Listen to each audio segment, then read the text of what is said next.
क्या आप जानते हैं कि हमारा समाज जिस नाग पंचमी को हजारों वर्षों से पूजता आ रहा है, वो आखिर है क्या? इसके पीछे की शुरुआत, इसकी नींव, इसका उद्देश्य क्या है?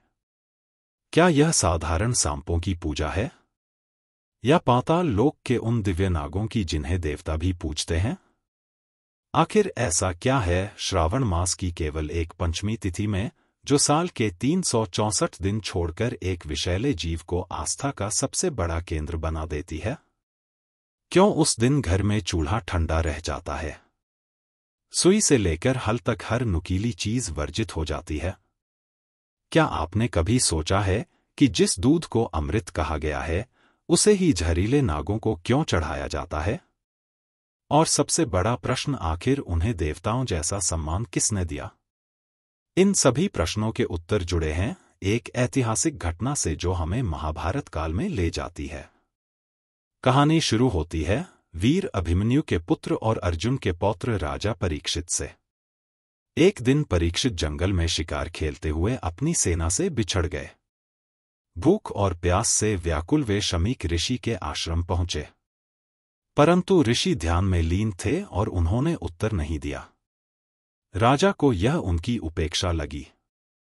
क्रोध में आकर उन्होंने पास पड़े मरे हुए सांप को उठाया और ऋषि के गले में डाल दिया। फिर बिना रुके लौट गए। कुछ समय बाद ऋषि का पुत्र श्रृंगी, जो तेजस्वी तपस्वी था, लौट कर आया। जब उसने अपने पिता के गले में मरा हुआ सांप देखा, उसका रुधिर खौल उठा। श्रृंगी ने तुरंत श्राप दे दिया, जिसने मेरे पिता का यह अपमान किया है, 7वें दिन तक्षक नाग उसे डंसेगा और उसकी मृत्यु निश्चित होगी। जब ऋषि शमीक को अपने पुत्र के श्राप की जानकारी हुई, वे दुखी हुए। उन्होंने कहा, तपस्वी के लिए क्रोध शत्रु समान है। राजा का अपमान क्षमा योग्य था, परंतु अब श्राप वापस नहीं लिया जा सकता था। राजा परीक्षित को यह सूचना दी गई। उन्होंने सब छोड़कर गंगा तट पर जाकर मोक्ष की कामना से श्रीमद्भागवत कथा का श्रवण शुरू किया। कथा सुनाने वाले थे परम ज्ञानी श्री शुकदेव जी। 7वें दिन ठीक समय पर तक्षक नाग ब्राह्मण का रूप धारण करके आया। रास्ते में उसे कश्यप मुनि मिले, जो परीक्षित को बचाने आ रहे थे। तक्षक ने एक वृक्ष डंसा, जो भस्म हो गया। कश्यप ने उसे पुनः जीवित किया। तक्षक को अंदेशा हुआ कि यह व्यक्ति बाधा बनेगा। उसने उन्हें धन देकर लौटा दिया। फिर तक्षक फल की टोकरी में कीड़े का रूप लेकर राजा तक पहुंचा और डस लिया। राजा की देह त्याग कर आत्मा परम गति को प्राप्त हुई। पर कथा यहीं खत्म नहीं होती।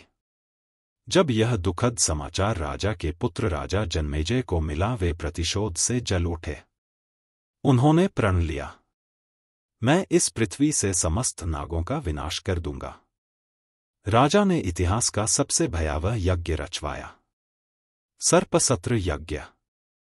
ऋषियों ने मंत्रों से सर्पों को आकाश से खींचकर अग्नि में भस्म करना शुरू किया। लाखों नाग यज्ञ में जल गए। नागलोक में त्राहि त्राहि मच गई। नागराज वासुकी भयभीत हो गए। वासुकी नाग ने अपनी बहन जरत्कारु, मनसा देवी, से प्रार्थना की। उन्होंने अपने पुत्र आस्तिक मुनि को यज्ञ रोकने भेजा। आस्तिक मुनि स्वयं ब्राह्मण और नाग कुल के मिलन से उत्पन्न हुए थे। आस्तिक मुनि ने यज्ञशाला पहुंचकर अद्भुत स्तुति की। राजा प्रसन्न हुए और वरदान मांगने को कहा। आस्तिक ने विनम्रता से कहा, हे राजन, यदि आप प्रसन्न हैं तो कृपया यह यज्ञ यहीं रोक दें। राजा वचन से बंधे थे, उन्होंने यज्ञ रोक दिया। तक्षक नाग के प्राण बच गए। जिस दिन यज्ञ रुका वह तिथि थी श्रावण मास, शुक्ल पक्ष, पंचमी। उसी दिन नागों ने वचन दिया, जो भी इस दिन हमें पूजेगा, हम उसकी 7 पीढ़ियों की रक्षा करेंगे।